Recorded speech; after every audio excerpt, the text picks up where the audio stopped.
Vous dites ce type de bois ne brûle pas comme ça. Bah non. Vous savez, du chêne qui a 800 ans, c'est très dur. Essayer d'en faire brûler, enfin moi j'ai jamais essayé. Mais du vieux chêne, c'est pas évident du tout. Il faut mettre beaucoup de petits bois pour y arriver. Là, je sais pas s'il y en avait. Non, j'arrête de plaisanter. Je crois que non, moi ça me stupéfie beaucoup. Et où vous mène cette réflexion? À quelle hypothèse elle vous amène? Je vois pas d'hypothèse que je puisse dire.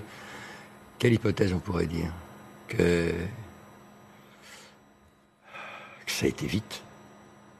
Qu'on aurait pu faire autre chose pour que ça n'aille pas aussi vite. Moi, je me perds en conjecture. Vous savez, on a fait à Notre-Dame, juste avant que je prenne ma retraite, c'est-à-dire dans les années 2010, on a remis à plat toute l'installation électrique de Notre-Dame.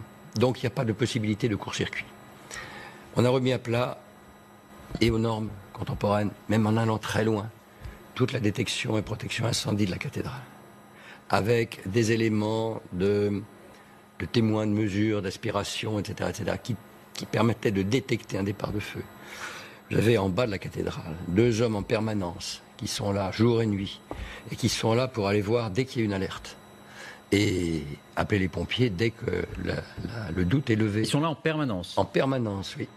Pourrait-il pas avoir excusez-moi de défaillance de mécanisme d'alerte? Impossible? Tout est possible. Tout est possible. Moi, je vois mal parce que, bon, ça a été un travail colossal. Et puis, vous savez, c'est comme dans tous ces chantiers de monuments historiques, surtout à Notre-Dame, on a un encadrement technique, normatif, de contrôle, etc., qui est considérable, qu'on ne voit nulle part ailleurs, qui est considérable. Donc là, je veux dire que je suis quand même assez stupéfait.